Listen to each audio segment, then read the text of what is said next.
Assalamualaikum warahmatullahi wabarakatuh.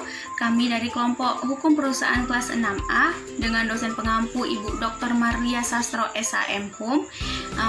Baiklah, pada kesempatan kali ini kami untuk pembacaan kronologi kasusnya itu akan saya bacakan sendiri, yaitu saya Anjeli Ratuala, dan untuk pertimbangan hakim akan diperjelas oleh Nur Fazila, dan yang terakhir ada analisis putusan yang akan dijelaskan oleh Zawil Khaira. Pada kesempatan kali ini, kami akan menganalisis putusan penyelesaian sengketa dengan nomor putusan nomor 72/PDT/2022/PT.DKI Jakarta. Dalam perkara antara satu, pertama, perseroan terbatas PT San Abadi, suatu perseroan yang didirikan berdasarkan hukum negara Republik Indonesia, berkedudukan di Jalan Bambang Sugeng nomor 7, Kabupaten Magelang, Jawa Tengah. Untuk selanjutnya disebut sebagai penggugat 1. Perseroan terbatas pada PT Mekar Arbada Jaya atau New Amarda, suatu perseroan yang didirikan berdasarkan hukum negara Republik Indonesia, berkedudukan di Jalan Sugeng nomor 7, Kabupaten Magelang, Jawa Tengah. Untuk selanjutnya disebut sebagai penggugat kedua. Yang ketiga, perseroan terbatas pada PT Kalima Angla Jaya, suatu perseroan yang didirikan berdasarkan hukum negara Republik Indonesia, berkedudukan di Jalan Bambang Sugeng nomor 7, Kabupaten Magelang, Jawa Tengah. Untuk selanjutnya disebut sebagai penggugat ketiga. Dalam hal ini penggugat 1, penggugat 2, dan penggugat 3 memberikan kuasa kepada Suejanto Angkah SHMH atau jabatan resel pada PT San Abadi berkedudukan di Jalan Magelang. Dalam hal ini memilih domisili pada kantor Gedung New Armada, Jalan Tanah Abang nomor 2, nomor Jakarta nomor 10004 Jakarta Pusat berdasarkan surat kuasa khusus masing-masing pada tanggal 12 September 2019 dan 1 Maret 2021, yang untuk selanjutnya disebut sebagai para pembanding semula para penggugat. Melawan perseroan terbatas pada PT Ivani Dewi, suatu perseroan yang didirikan berdasarkan hukum negara Republik Indonesia, berkedudukan di Jalan Tabet Barat nomor dalam raya nomor 153A Jakarta Selatan, yang selanjutnya disebut terbanding semula tergugat. Pengadilan tinggi tersebut membaca berkas perkara-perkara dan surat-surat bersangkutan berikut. Turunan resmi putusan Pengadilan Negeri Jakarta Selatan tanggal 17 Februari 2021 dengan nomor perkara 812-PDT.G/2019-PN Jakarta Selatan dalam perkara para pihak tersebut di atas. Pada pokok perkara, 1. Mengabulkan gugatan para penggugat untuk seluruhnya. Kedua, menyatakan sah dan berharga sita jaminan yang telah diletakkan lebih dahulu, terdiri dari 1. Unit ruko yang terletak di Jalan Tabet Barat dalam raya nomor 153A Jakarta Selatan, penggugat pertama.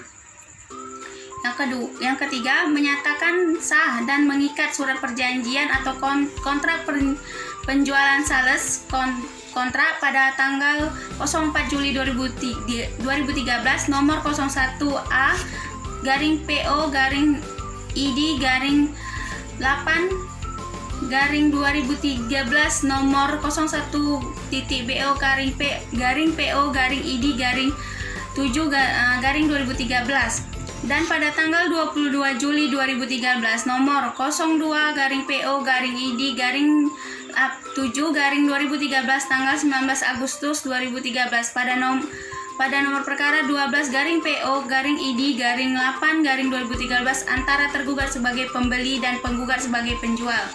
Yang keempat, menyatakan tergugat telah melakukan manifestasi kepada penggugat 1 sejak tanggal 15 Januari 2014 tersebut.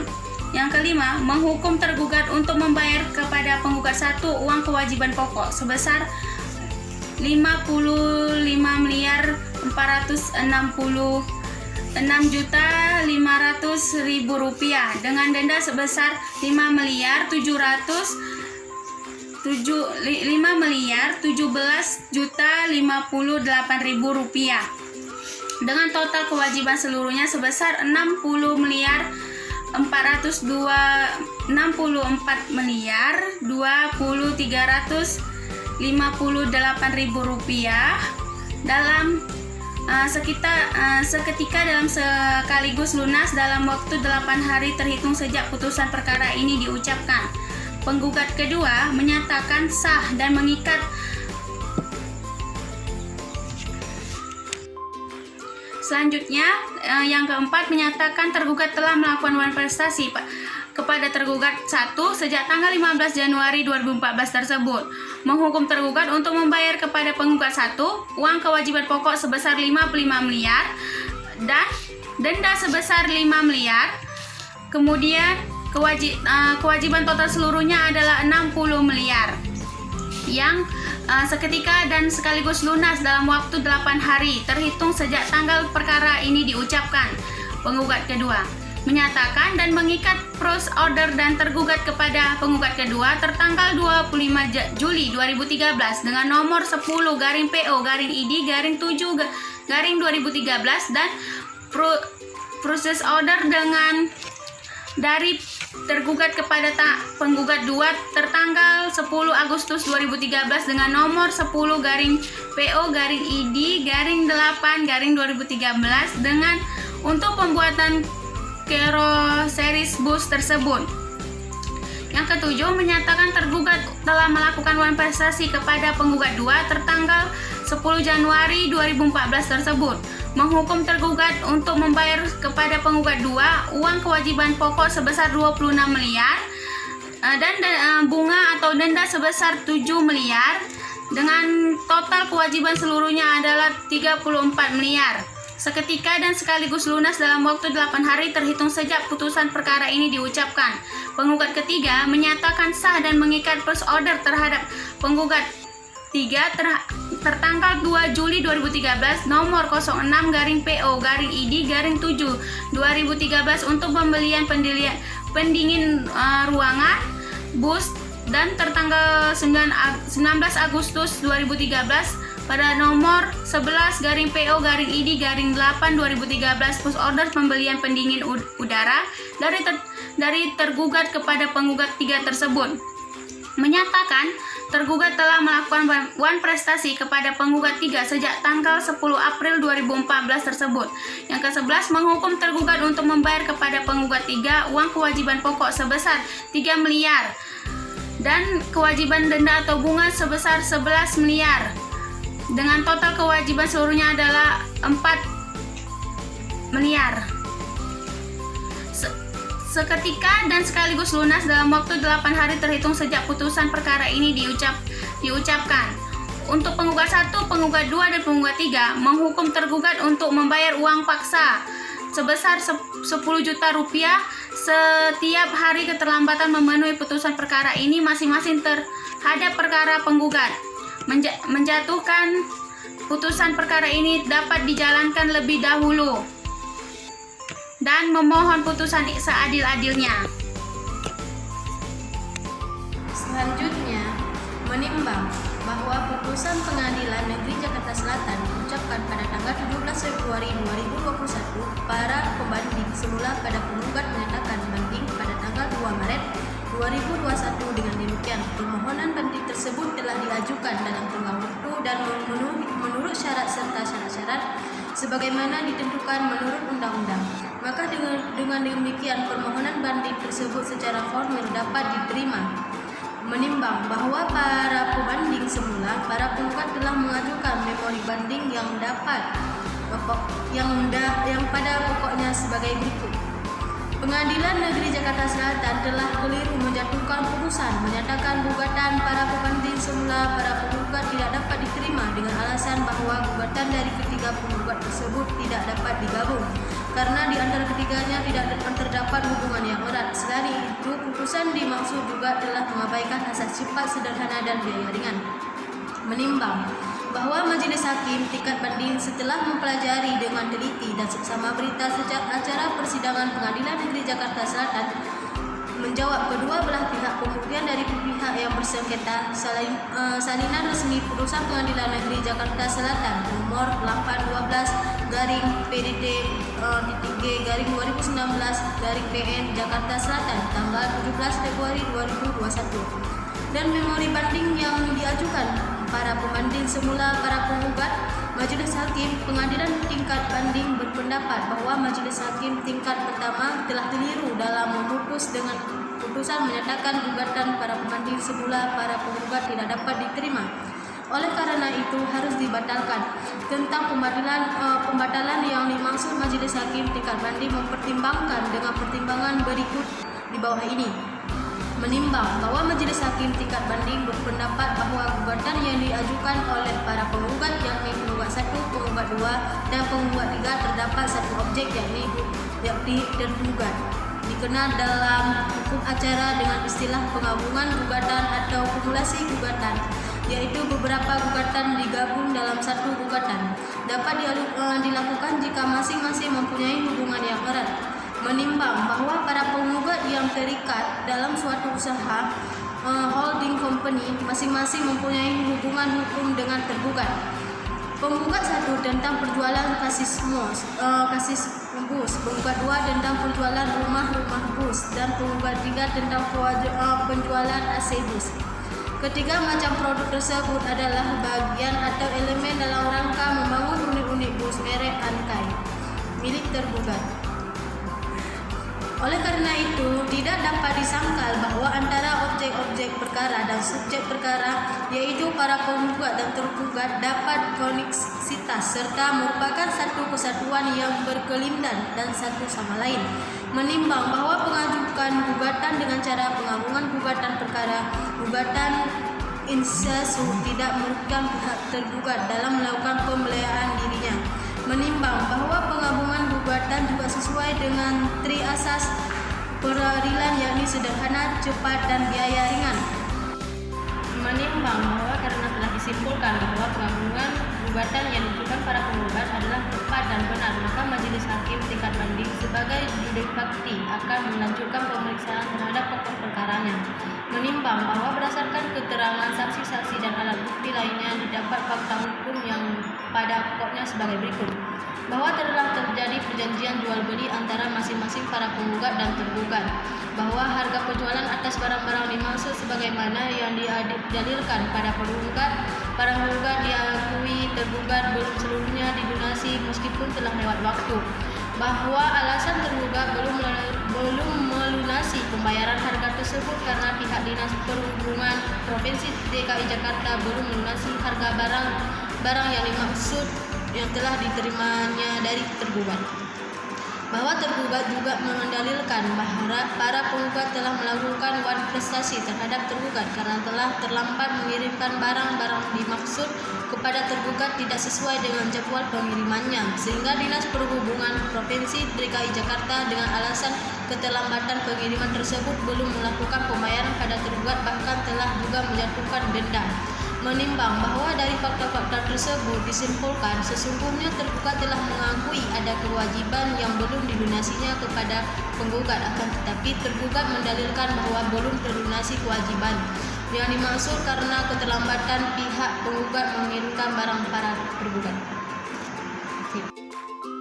Baik, selanjutnya, menimbang bahwa setelah mempertimbangkan petitum sebagaimana terurai di atas, ternyata tidak seluruh petitum yang diajukan para penggugat dikabulkan, maka Majelis Hakim Tingkat Banding atas petitum pada angka 1 yang meminta agar seluruh petitum dikabulkan seluruhnya, hanya dikabulkan sebagian.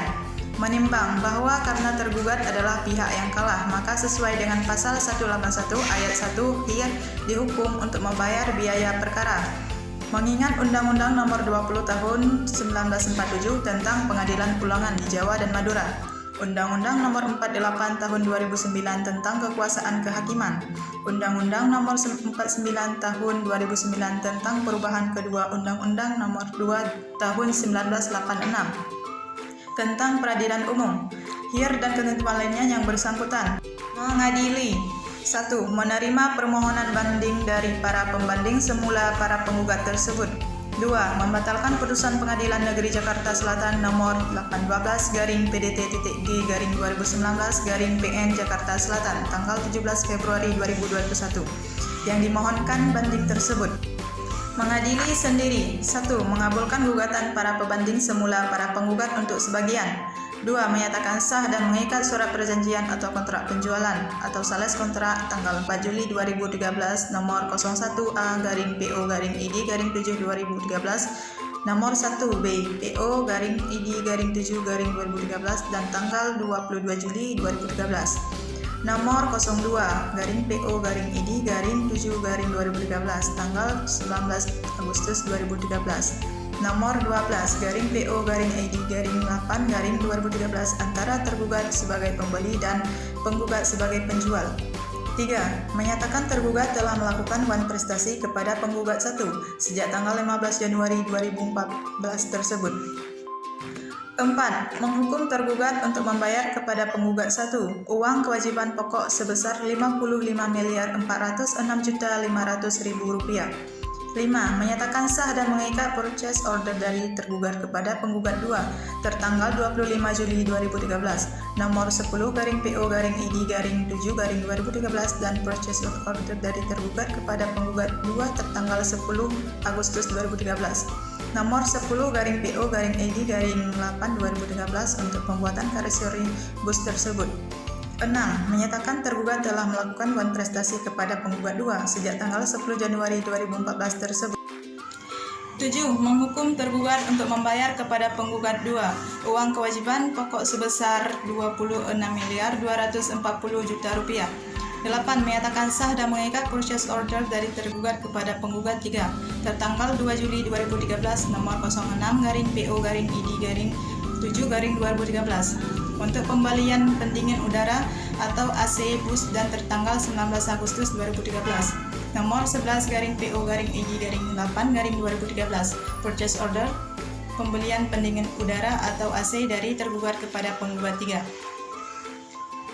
9. Menyatakan tergugat telah melakukan wan prestasi kepada penggugat 3 sejak tanggal 10 April 2014 tersebut. 10. Menghukum tergugat untuk membayar kepada penggugat 3 uang kewajiban pokok sebesar Rp3.800.000.000. 11. Menghukum terbanding semula tergugat untuk membayar biaya perkara dalam kedua tingkat pengadilan di tingkat banding ditetapkan sejumlah Rp150.000.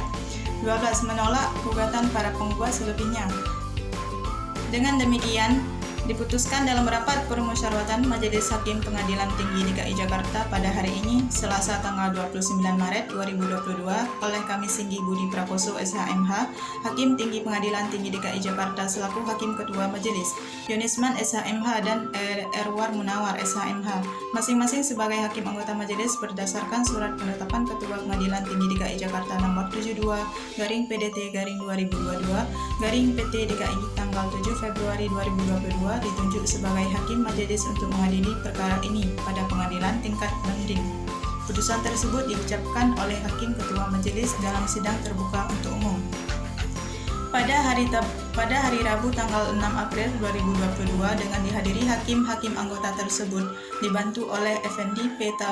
Tampu Bolon SHMH, Panitera Pengganti Pengadilan Tinggi DKI Jakarta berdasarkan surat penunjukan Panitera nomor 72/PDT/2022/PT DKI tanggal 7 Februari 2022 tanpa dihadiri oleh para pihak yang berperkara yaitu hakim-hakim anggota Ketua Majelis Hakim Yunisman SHMH, Singgi Budi Prakoso SHMH, Erwan Munawar SHMH, Panitera Pengganti Effendi P. Tampu Bolon SHMH.